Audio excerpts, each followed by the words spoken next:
Famílias recebem imóveis em Araraquara. Programa habitacional concede subsídio e amplia acesso à moradia própria no estado de São Paulo. Grupo Tático de Intervenção da Polícia Penal Catarinense ultrapassa 500 mil de movimentações no sistema prisional. Porto Alegre cedia seminário que destaca o agro gaúcho. Campo das Ideias apresentou os avanços do agronegócio no estado. No Paraná, bugio ruivo é reintegrado à natureza no litoral, após ser resgatado com sinais de afogamento. Apagão em Cuba. Energia elétrica volta em 11 das 15 províncias da ilha. Proibição das redes sociais na França. Legisladores recomendam que menores de 15 anos não tenham acesso às redes no país. Com placar de 4-1, Supremo Tribunal Federal condena ex-presidente Jair Bolsonaro e outras 7 pessoas investigadas por tentativa de golpe de Estado. E veja também, novo boletim mostra avanço em obra no Paraná. Ponte de Guaratuba chega a 73% de conclusão. Os detalhes da obra e outras notícias a partir de agora no Pix News.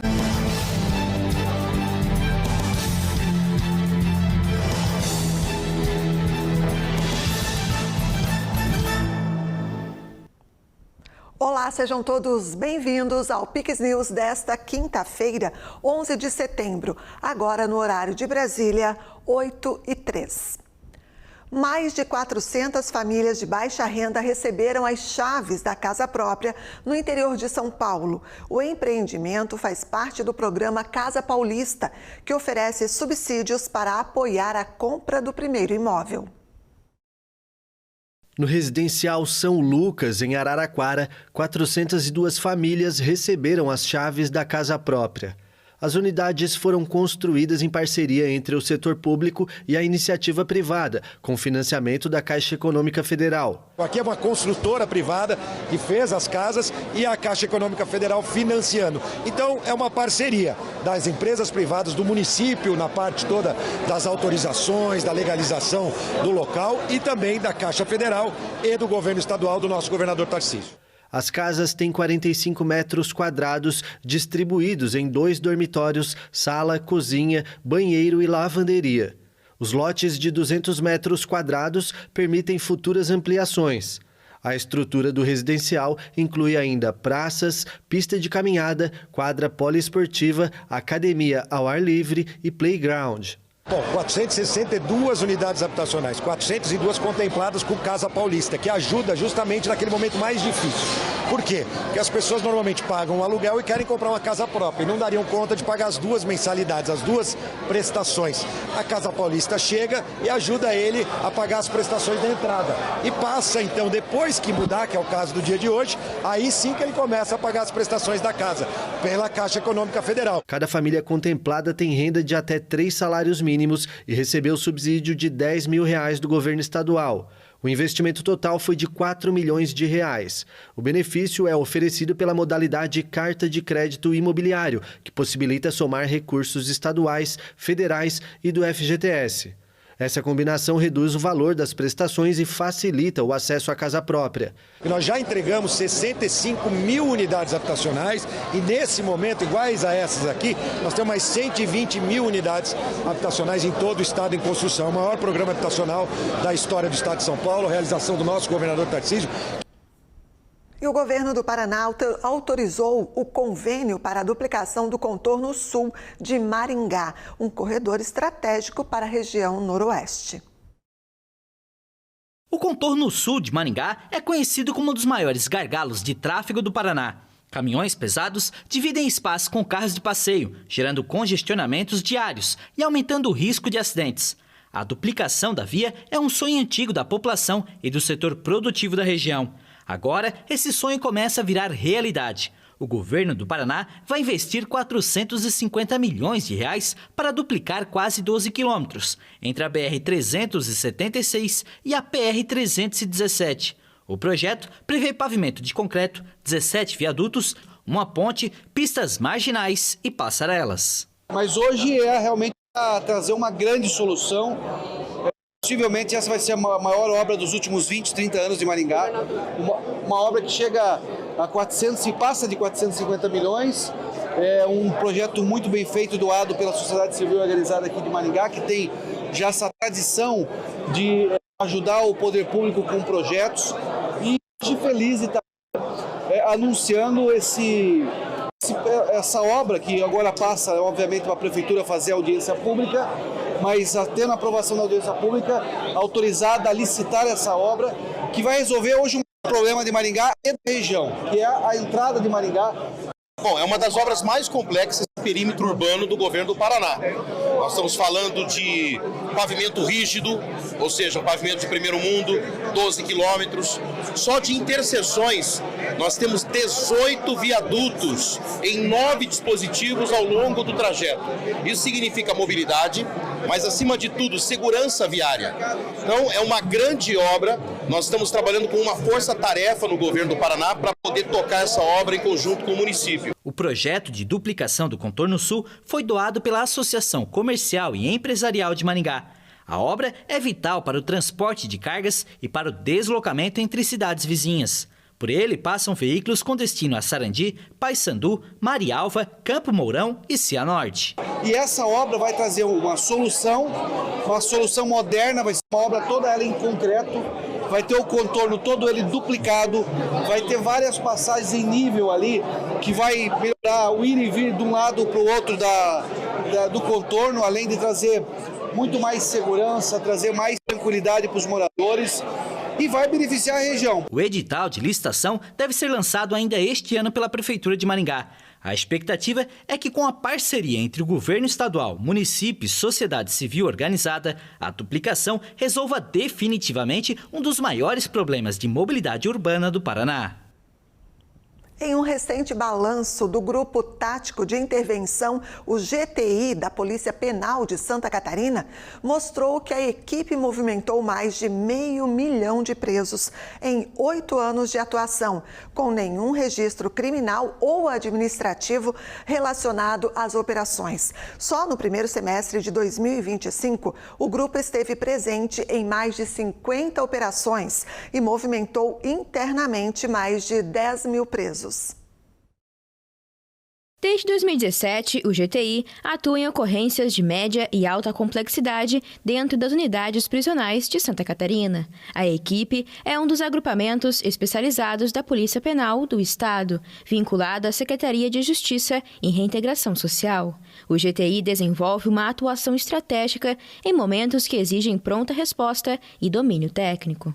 Na verdade, a criação dele foi para uma organização de um trabalho que já era realizado pela Polícia Penal de Santa Catarina. Hoje o GTI ele é uma ferramenta indispensável para que a gente possa manter o sistema em ordem. Ele atua tanto na prevenção quanto nas situações de crise que porventura acontecem dentro do sistema prisional. Então ele é um grupamento extremamente treinado.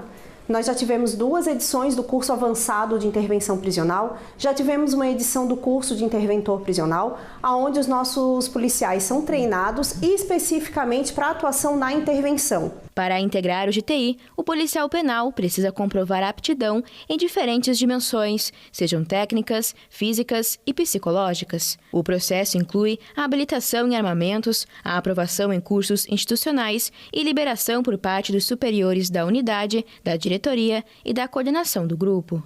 Em operação, os policiais acessam galerias, celas e pátios para conter situações críticas, com o uso de técnicas de imobilização e contenção tática. Essas intervenções seguem protocolos baseados em técnicas de menor potencial ofensivo. Nós temos os nossos policiais penais, que são operadores, que são totalmente capacitados para a manutenção da ordem e disciplina dentro das unidades prisionais. Mas o GTI, ele vem com uma outra roupagem. Ele vem com a roupagem para esses momentos de intervenção. Então, na intervenção, o GTI ele tem o know-how para manter a segurança nas operações de rotina de manutenção e segurança, nas revistas estruturais de grande porte das unidades prisionais. Também, se porventura a gente tem algum motim, alguma situação adversa de segurança dentro da unidade prisional, são os operadores do GTI que vão dar suporte aos nossos policiais penais plantonistas para estruturar para retomar a segurança da unidade prisional. Então, hoje, nós temos um grupamento específico, especializado para a atuação na intervenção, ele é uma ferramenta que garante essa estratégia de segurança prisional. A rotina de preparação dos integrantes é intensa e contínua. Além dos treinamentos físicos diários, os operadores realizam práticas de artes marciais, imobilização tática, instruções administrativas e cursos de aperfeiçoamento. O GTI ainda opera com uma variedade de equipamentos, que vão desde armamentos como pistolas, espingardas e fuzis, até dispositivos de menor potencial ofensivo, como granadas, gás-pimenta, bastões e equipamentos elétricos de incapacitação. Contudo, atuar em situações críticas exige mais do que preparo técnico. A estabilidade emocional e o cuidado com a saúde mental dos operadores também fazem parte da rotina do grupo. Por isso, além das avaliações psicológicas exigidas no ingresso, os servidores são constantemente acompanhados pela coordenação e, caso não estejam em plenas condições de atuar, podem ser direcionados a funções internas ou logísticas, o que proporciona um maior bem-estar da equipe. Agora, em outubro, o grupo terá a 3ª edição do curso de intervenção prisional avançado, com duração de 45 dias, reforçando a formação contínua dos integrantes. Com o apoio do helicóptero Falcão 12, a Polícia Militar do Paraná apreendeu drogas e celulares contrabandeados no oeste do estado. O helicóptero Falcão 12 do Batalhão de Operações Aéreas foi decisivo em 2 ações contra o crime organizado nesta quarta-feira. As operações tiveram apoio do 6º e do 14º Batalhões da Polícia Militar. Pela manhã, o monitoramento aéreo identificou um carro suspeito que seguia pela BR-277 até Cascavel. A posição foi repassada para os policiais em solo. O veículo foi parado e dentro estava um casal e dezenas de celulares contrabandeados. Sem documentação, a carga e os ocupantes foram levados à Polícia Federal.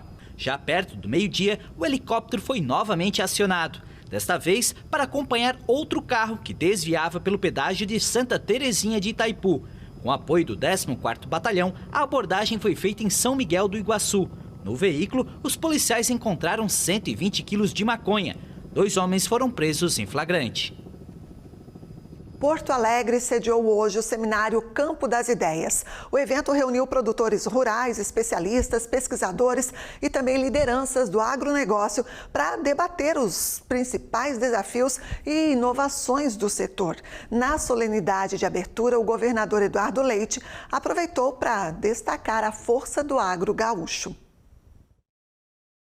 Um grande palco para o agronegócio no estado. O seminário Campo das Ideias contou com painéis e palestras de especialistas nacionais e internacionais para a troca de experiências e formulação de estratégias que assegurem renda e competitividade do agro no Rio Grande do Sul, com foco em temas que trazem soluções conjuntas para o futuro do setor no estado.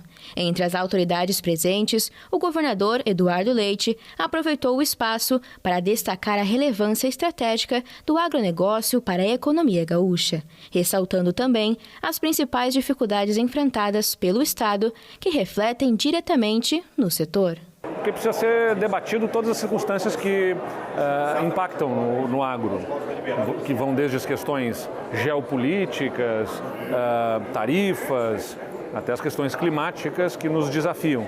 O Rio Grande do Sul tem sido especialmente desafiado em termos climáticos.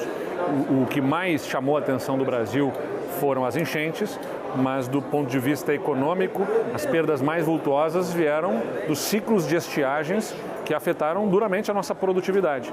Então, o enfrentamento a esses ciclos climáticos, a preparação para lidar com eles, envolve, de um lado, a renegociação das dívidas para os produtores poderem recuperar a capacidade de tomar crédito para promover investimentos e uma estratégia que permita alcançar o crédito facilitado com desembaraço também de processos burocráticos longos, como o governo do estado vem fazendo para trabalhar para reduzir burocracia para licenças, alvarás, permissões em relação à reservação de água, instalação dos sistemas de irrigação. Então tem muita coisa aí para ser debatida. Eu tenho certeza que vai ser um evento bem proveitoso nesse sentido para alinhar conhecimento, promover bons debates orientando produtores de um lado e trazendo para o poder público também contribuições importantes sobre políticas públicas que mereçam ter alinhamento, aprimoramento, melhorias, para colocarmos o nosso foco sobre isso. Nesse sentido, Leite ainda destacou que o Estado, que tem cerca de 70% das exportações vindas do campo, já destinou 1,4 bilhão de reais em investimentos para dar segurança hídrica, modernizar a irrigação, recuperar o solo, apoiar a agricultura familiar e preparar o setor para enfrentar os desafios das mudanças climáticas, que é um fator crucial e um dos principais impulsionadores de dificuldades no agronegócio gaúcho.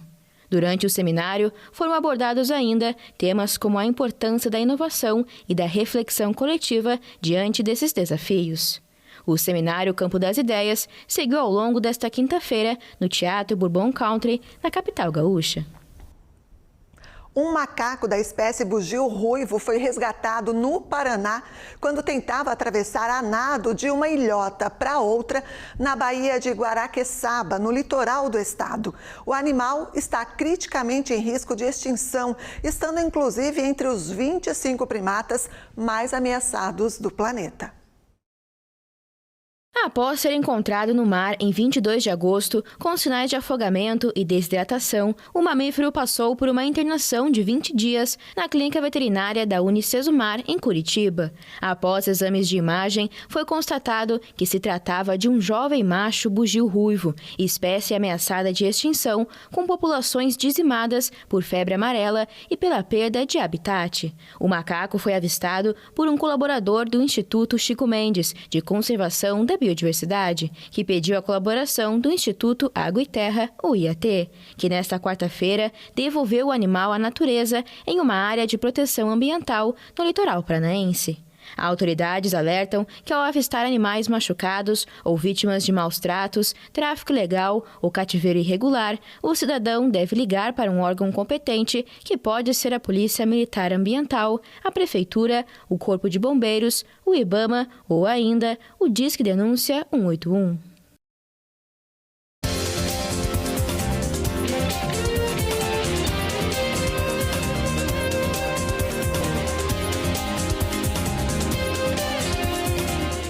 E o assunto agora é Copa do Brasil. Fluminense e Corinthians avançam para a semifinal da competição nacional. Quem traz os detalhes para a gente é Vinícius Pacheco. Boa noite, Vini, seja bem-vindo. Boa noite, Andréia. Boa noite a todos que nos acompanham aqui no Pix News.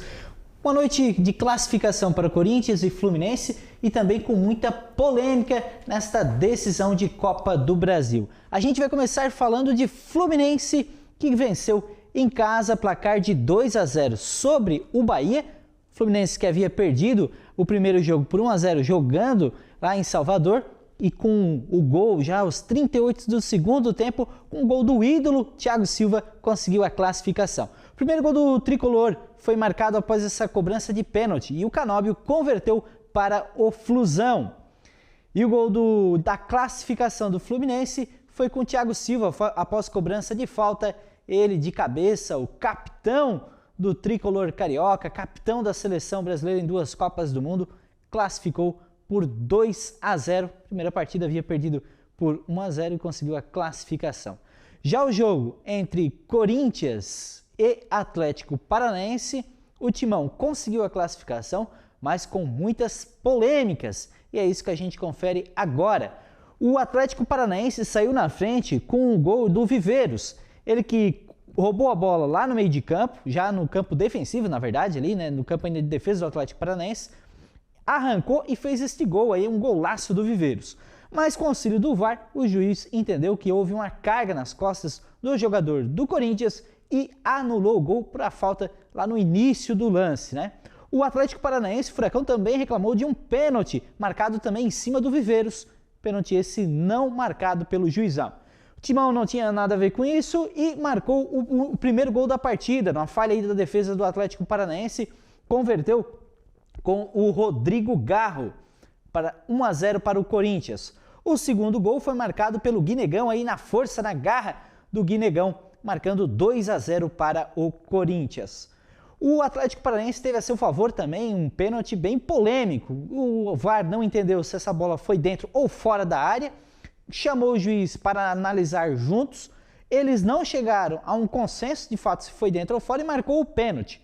E o Gastor Benavides bateu muito mal e o Hugo Souza conseguiu fazer essa bela defesa. O Atlético Paranaense ainda teve um gol anulado novamente, feito pelo Luiz Fernando. A gente vai ver aí que estava impedido o atacante do Atlético Paranaense. Além disso, também teve uma solicitação, ainda 6 minutos de jogo, no início do primeiro tempo, uma solicitação de expulsão do jogador Vitinho por uma falta em cima do Luca, do Atlético Paranaense.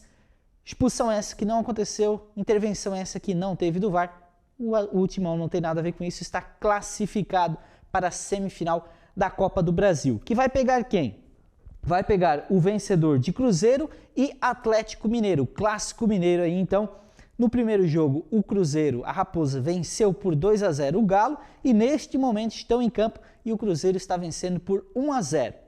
O Botafogo e Vasco decidem hoje também a última vaga para a semifinal da Copa do Brasil e o vencedor vai enfrentar o Fluminense. O primeiro jogo entre Botafogo e Vasco da Gama ficou em 1-1. Lembrando que agora tem uma pausa de Copa do Brasil, a CBF fez algumas alterações nas datas da competição e a gente vai falar de Copa do Brasil novamente só em 10 de dezembro. É o primeiro jogo de ida.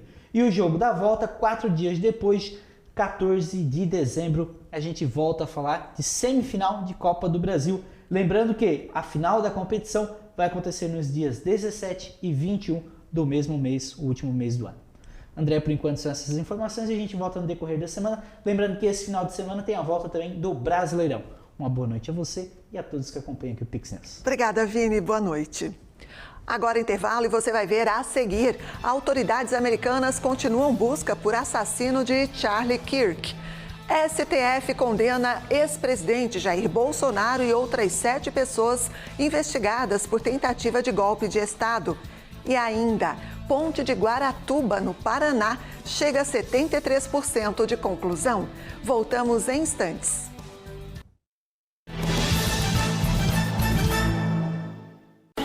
Aqui no interior a estrada tem que ser boa. E se for com buraco, credo, a gente perde um tempão. Por isso a gente tá feliz com o novo programa do Estado em parceria com as prefeituras. A Estrada Boa Rural. O programa vai arrumar dezenas de estradas rurais em toda Santa Catarina. Agora meu pai vai levar a produção bem rápida na cidade. Vai sobrar mais tempo para tomar chimarrão e comer a minha cuca.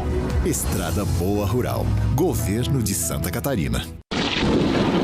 Com o aumento da temperatura e das chuvas, aumenta também o risco de desastres. Se estiver no litoral, na serra, em uma região próxima a rios, cachoeiras ou com histórico de enchentes e alagamentos, antes que aconteça, se informe sobre um local seguro para o caso de uma emergência. Respeite os alertas da Defesa Civil. A prevenção pode salvar você ou alguém que esteja em situação de risco. Todo mundo pode ajudar a salvar uma vida. O que é Garopaba? É luz, é verão, é esporte, é música, é tainha, é tempero, é história, é encanto, é tradição, é cultura, é pra criança, é pra família. Garopaba é a Garopaba. Venha viver de perto. A saúde em Santa Catarina acaba de alcançar uma marca histórica. 1 milhão de cirurgias realizadas. O sucesso da saúde catarinense é uma realidade. É claro que precisamos melhorar muito ainda e vem mais por aí. Com investimentos em novas tecnologias e a valorização dos hospitais, estamos fazendo a diferença na vida de milhares de catarinenses. Compromisso com quem mais precisa. Governo de Santa Catarina.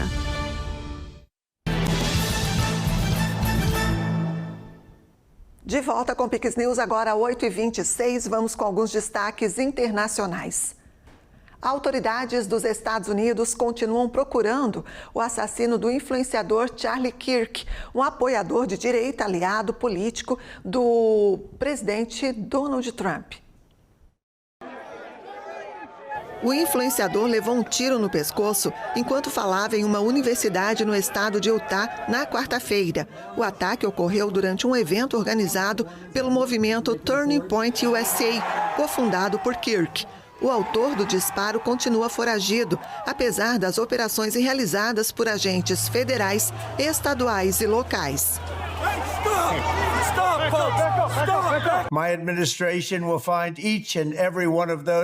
Meu governo encontrará todos aqueles que contribuíram para esta atrocidade e outras violências políticas, incluindo as organizações que as financiam e apoiam, bem como aqueles que perseguem nossos juízes, policiais e todos os outros que trazem ordem ao nosso país. O presidente Donald Trump acusou a retórica da esquerda radical de ter contribuído para o assassinato de Kirk, de 31 anos. Durante anos, a esquerda radical comparou americanos maravilhosos como Charlie a nazistas e aos piores assassinos em massa e criminosos do mundo. Esse tipo de retórica é diretamente responsável pelo terrorismo que vemos hoje em nosso país e precisa acabar agora mesmo. Kirk teve grande influência na política dos Estados Unidos e ajudou Trump a aumentar a adesão entre os eleitores mais jovens, um dos fatores fundamentais no retorno do republicano à Casa Branca. Charlie foi um patriota que dedicou sua vida à causa do debate aberto e ao país que tanto amava, os Estados Unidos da América. Ele lutou pela liberdade, pela democracia, pela justiça e pelo povo americano. Ele é um mártir da verdade e da liberdade, e nunca houve ninguém tão respeitado pela juventude. O assassinato de Kirk aumentou o temor de uma escalada da violência política nos Estados Unidos. Os ataques terroristas ao World Trade Center em Nova York completam hoje 24 anos. A tragédia que vitimou quase 3.000 pessoas segue impactando sobreviventes civis e equipes de resgate que atuaram nos escombros e não só quem estava dentro dos prédios. Um estudo do Programa de Saúde World Trade Center, divulgado em junho deste ano, aponta que quase 50.000 pessoas foram diagnosticadas com câncer relacionado às toxinas liberadas nos ataques. A nuvem tóxica liberada pelo colapso das torres, uma mistura de cimento, asbestos, fumaça e combustíveis queimados, gerou uma exposição inédita a centenas de substâncias químicas. O estudo mostra que mais de 8.200 inscritos no programa morreram. Desses, aproximadamente 4.000 pessoas com confirmação para câncer. Entre os tipos com mais incidência estão o câncer de pele não melanoma, próstata e mama. A tragédia também abalou a saúde mental, com milhares de casos de depressão, ansiedade, síndrome do pânico e transtorno de estresse pós-traumático. Mudando de assunto, o presidente venezuelano Nicolás Maduro lançou uma operação militar de resistência diante da presença dos Estados Unidos no Mar do Caribe. Não foi anunciada oficialmente uma ação direta contra a Venezuela, embora Maduro denuncie um cerco. O presidente Nicolás Maduro liderou a Operação Independência 200, em 284 frentes de batalha em todo o país. Ele não especificou o número de tropas. Em uma comunidade localizada entre Caracas e a cidade costeira de La Guaira, Maduro afirmou que as riquezas da Venezuela nunca vão pertencer ao Império Americano. Nas últimas semanas, os Estados Unidos enviaram 8 navios ao sul do Caribe para o que definiram como manobras contra o tráfico de drogas internacional. Não foi anunciada oficialmente uma ação direta contra a Venezuela, embora Maduro denuncie um cerco. A situação escalou depois que forças americanas destruíram um barco com um míssil e mataram 11 supostos narcoterroristas, nas palavras do presidente Donald Trump, que haviam partido da costa venezuelana. A Venezuela sobrevoou um dos navios americanos com um caça. Trump ameaçou derrubar qualquer ameaça e enviou o poder aéreo a Porto Rico. Maduro moderou o tom e chamou ao diálogo na semana passada, mas antes ele havia convocado os cidadãos a se alistarem na milícia bolivariana, um corpo militar composto por civis com alta carga ideológica. A explosão de um caminhão de gás na cidade do México deixou 4 mortos e cerca de 90 feridos, vários deles em estado grave. O balanço de vítimas foi atualizado nesta quinta-feira pelas autoridades. A prefeita Clara Brugada confirmou que muitas pessoas sofreram queimaduras de 2º e 3º graus quando o veículo explodiu após capotar em uma ponte em Iztapalapa, um bairro populoso da capital mexicana. De acordo com a prefeitura, alguns dos feridos foram evacuados de helicóptero como parte da operação de emergência que envolveu paramédicos e membros da Guarda Nacional e da Marinha. Cerca de 28 veículos também foram afetados pela explosão, cujas causas estão sendo investigadas pelo Ministério Público. O caminhão, que transportava quase 50 mil litros de gasolina, capotou na pista, mas os bombeiros conseguiram controlar o fogo. O serviço de metrô, tróbelos e ônibus articulados foi temporariamente suspenso. Algumas vias também foram fechadas, causando um caos generalizado. Iztapalapa, um dos distritos mais populosos do país, abriga quase 2 milhões de pessoas.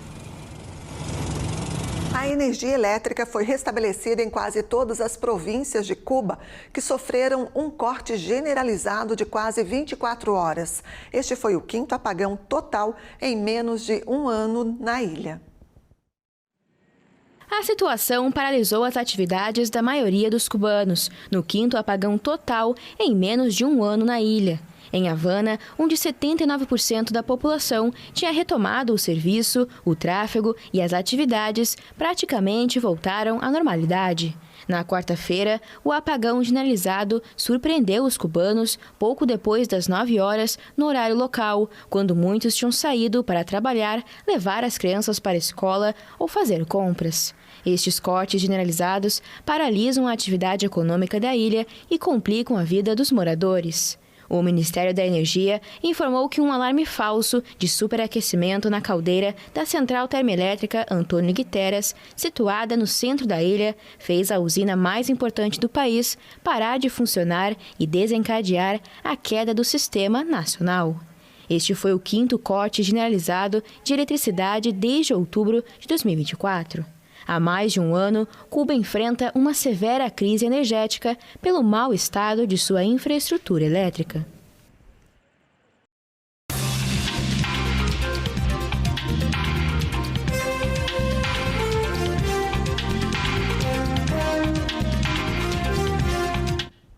Com placar de 4-1, o Supremo Tribunal Federal condenou o ex-presidente Jair Bolsonaro e mais 7 investigados por tentativa de golpe.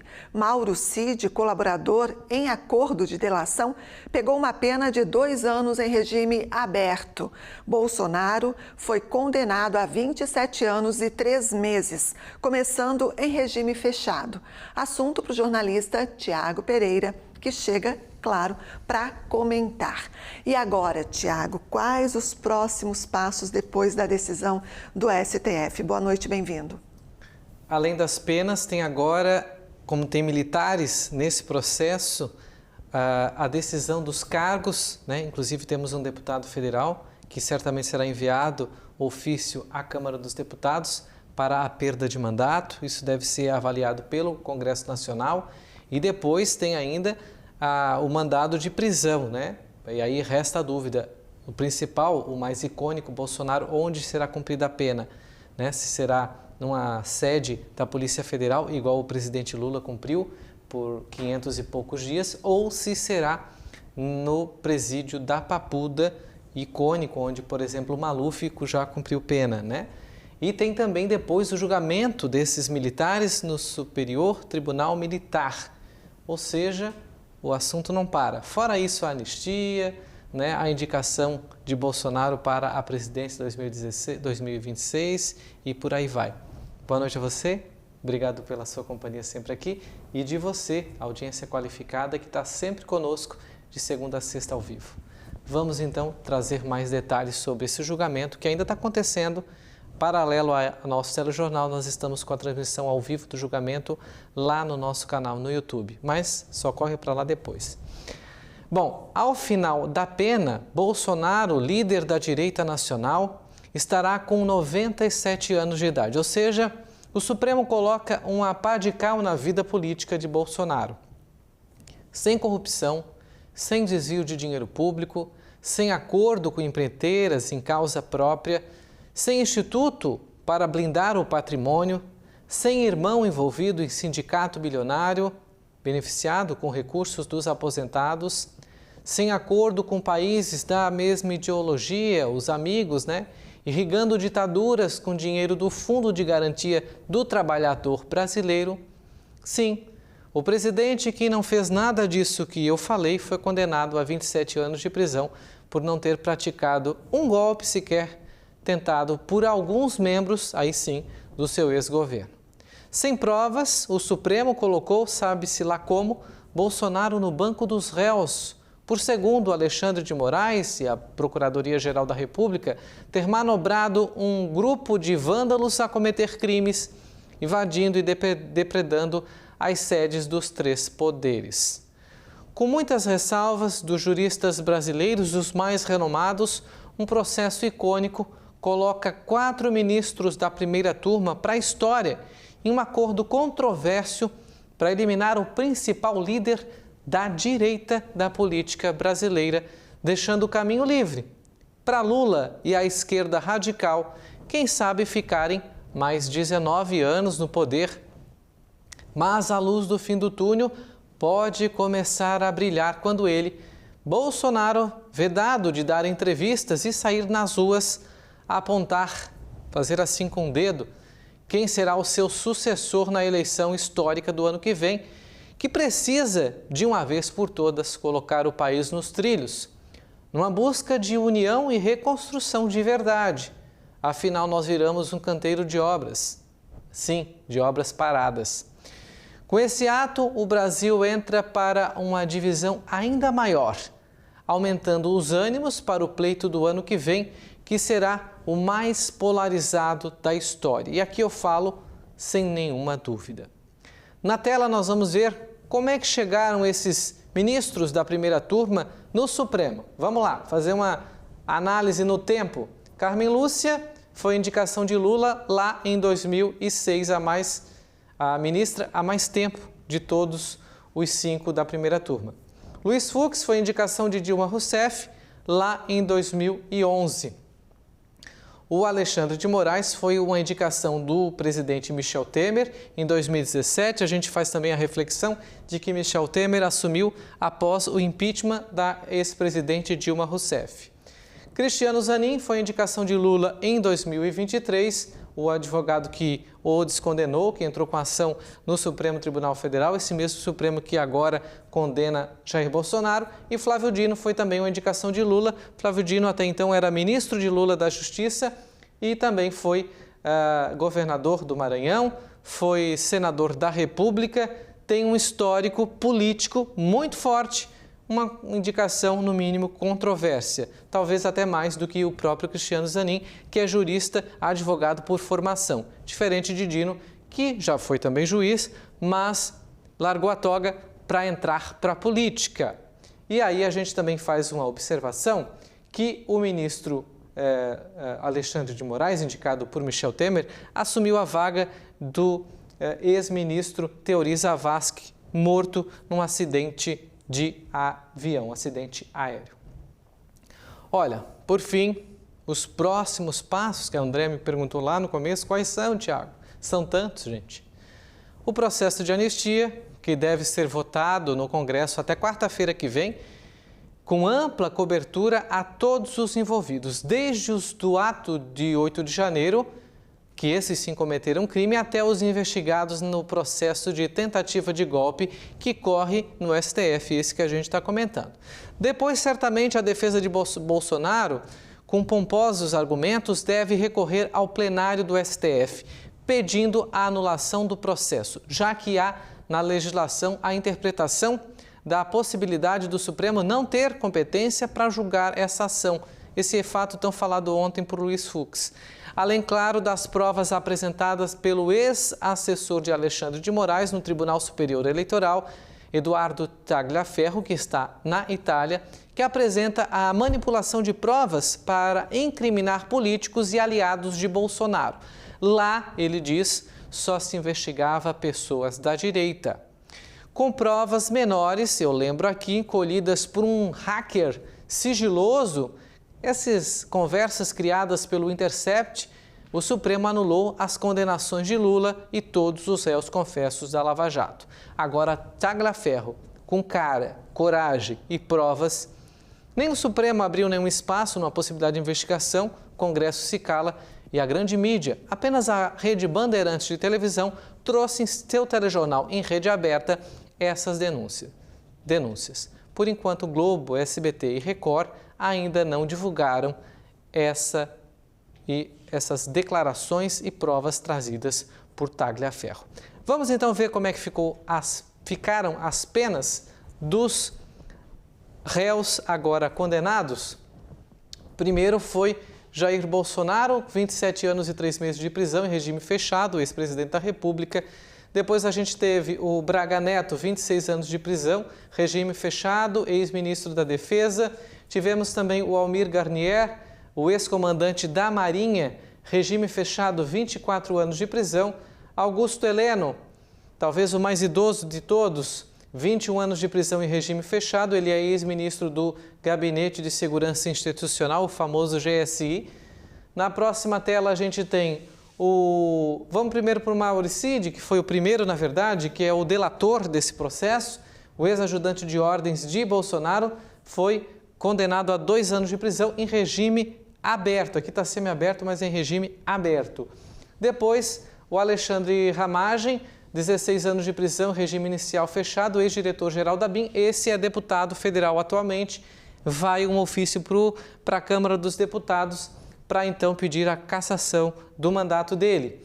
Depois a gente tem o Paulo Sérgio Nogueira, 19 anos de prisão em regime fechado, ele que era ex-ministro da Defesa, e o ex-ministro da Justiça, o Anderson Torres, 24 anos de prisão em regime fechado.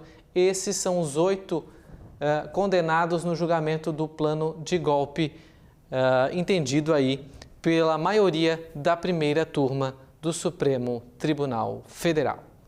Por hoje é só, André Audiência, eu encerro rápido.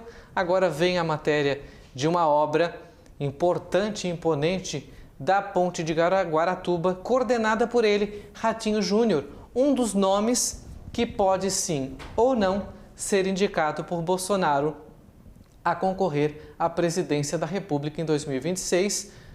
Eu diria talvez o nome mais provável, porque ele já tem 2 mandatos de governo. O Tarcísio está no primeiro de São Paulo e aí seria mais um Dória da vida que entra, renuncia para concorrer. Então, sabe-se lá se esse será o caminho. Lembrando que Ratinho Júnior é do PSD, não é do Partido Liberal de Bolsonaro, então resta a dúvida.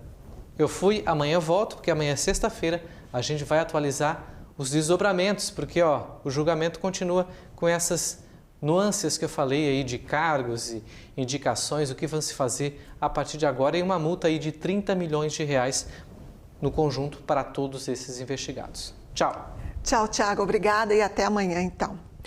E a nova ponte que o Tiago acabou de falar, de Guaratuba, no litoral do Paraná, atingiu 73% de execução. A obra, orçada em quase 400 milhões de reais, deve substituir o sistema de ferry boat e promete mudar a mobilidade na região.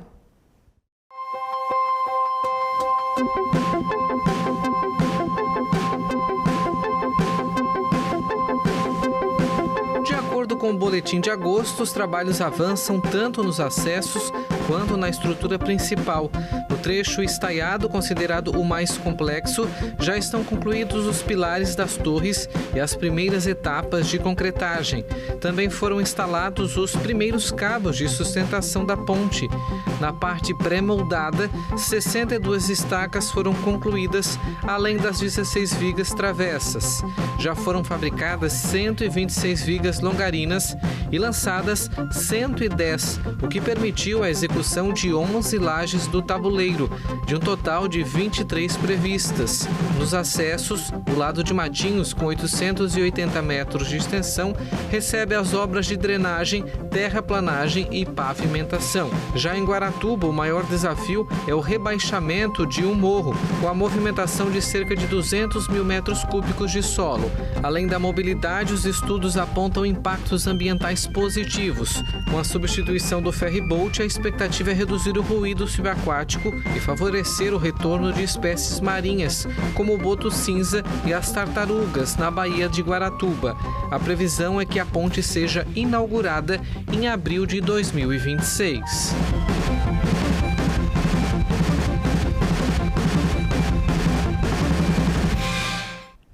E assim a gente encerra o Pix News desta quinta-feira. Lembrando que nós ficamos devendo a matéria sobre as redes sociais que foi proibida para menores na França. Esta matéria será exibida no Pix News de amanhã. E as nossas reportagens e a íntegra desta edição você pode rever no Pix News HD. Curte e compartilhe os nossos conteúdos. Mais notícias no pixtv.com.br. Fique agora com o CinePix e a gente se encontra então amanhã. Até lá! Pix TV, conectando você ao melhor conteúdo todo dia.